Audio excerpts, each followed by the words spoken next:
Assalamualaikum dan salam sejahtera. Ahli kumpulan kami terdiri daripada saya, Naufal Akasha, Afrinah dan Tan Liji. Kami dibimbing oleh Cikgu Rahika Wahidah.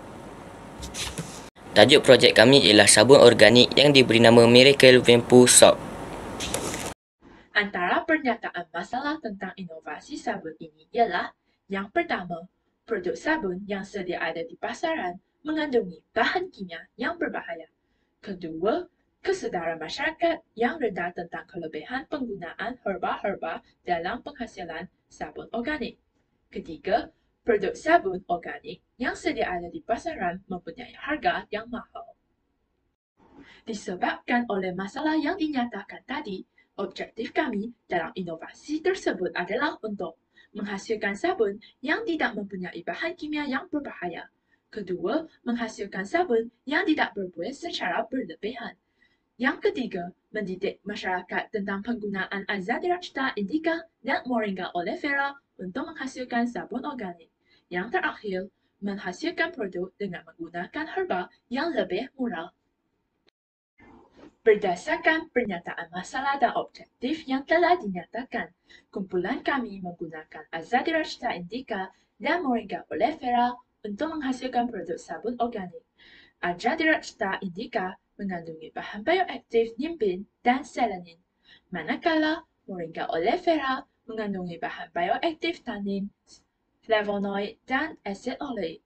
Kandungan-kandungan tersebut berpotensi untuk memelihara kesihatan kulit kerana sifat-sifatnya yang antioksidan, antikulat dan sebagainya. Berikut merupakan cara-cara pembuatan sabun. Terdapat 3 sasaran pengguna bagi produk kami. Yang pertama, individu yang berkulit sensitif.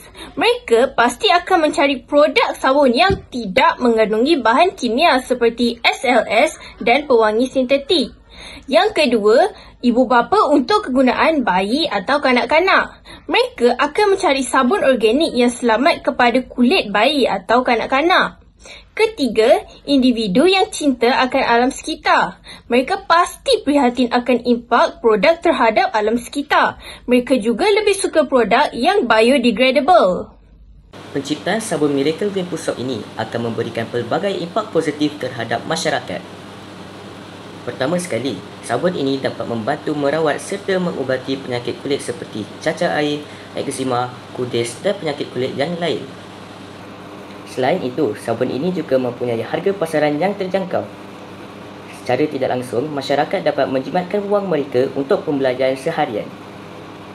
Akhir sekali, perkara yang paling penting ialah sabun ini tidak memberikan sebarang kesan sampingan terhadap kulit.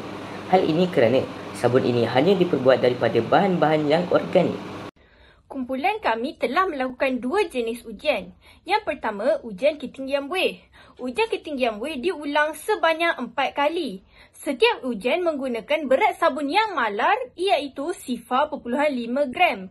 Setiap ujian digoncangkan sebanyak 25 kali dan kadar ketinggian piawai yang diterima ialah di antara 1.3 cm sehingga 22 cm. Yang kedua, ujian pH. Setiap ujian menggunakan isi padu air yang malar, iaitu 100 ml. Kesimpulannya, sabun ini amat berpotensi untuk dijual secara komersial di dalam pasaran. Hal ini kerana sabun ini dapat mengatasi pelbagai masalah penyakit kulit yang dihadapi oleh kebanyakan pesakit. Sabun ini juga diproduksikan dengan menggunakan herba-herba seperti Azadirachta indica dan Moringa oleifera. Azadirachta indica dan Moringa oleifera telah disahkan bahawa mengandungi pelbagai bahan bioaktif yang berkesan terhadap penyakit kulit.